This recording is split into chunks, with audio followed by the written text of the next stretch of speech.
Out of syllabus નીતિઓ લાવવી પડશે, ટ્રમ્પ સાથે તાલમેલ બેસાડવા જયશંકરનો ઉપાય. અમેરિકન રાષ્ટ્રપ્રમુખ ટ્રમ્પે જ્યારથી શપથ લીધા છે ત્યારથી તે તાબડતોડ નિર્ણયો લઈ રહ્યો છે. આ દરમિયાન ભારતના વિદેશ મંત્રી એસ જયશંકરે અમેરિકન રાષ્ટ્રપ્રમુખ ટ્રમ્પ સાથે ડીલ કરવા માટે દેશની વિદેશ નીતિઓમાં ફેરફાર કરવાનું આહ્વાન કર્યું છે. દિલ્હી યુનિવર્સિટીની હંસરાજ કોલેજમાં એક ઇન્ટરેક્ટિવ સેશન દરમિયાન જ્યારે જયશંકરને પૂછવામાં આવ્યું કે ડોનાલ્ડ ટ્રમ્પના બીજા કાર્યકાળથી ભારતને શું ફેર પડશે, તેના જવાબમાં જયશંકરે કહ્યું કે ટ્રમ્પના આગમનથી ઘણું બધું બદલાશે. બની શકે કે અમુક મુદ્દા એકદમ અલગ હોય, પણ આપણે દેશહિતને પ્રાધાન્ય આપતા આપણી દેશ નીતિઓ બદલવી પડશે. તેમણે કહ્યું કે અમુક મુદ્દા એવા પણ હશે જેની સાથે આપણે અસંમત હોઈશું, પણ એવા ઘણા ક્ષેત્રો હશે જ્યાં આપણે એક મંચ પર રહીશું અને સહમત પણ થઈશું.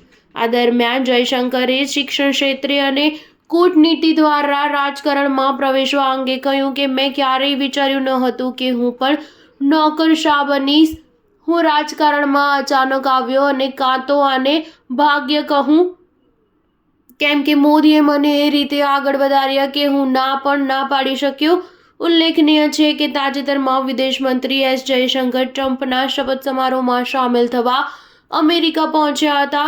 આ દરમિયાન તેમણે વડાપ્રધાન મોદીનો લખેલો એક પત્ર ટ્રમ્પને સોંપ્યો હતો. સ્ટાર ન્યૂઝ 7 હંમેશા સચ્ચાઈની સાથે.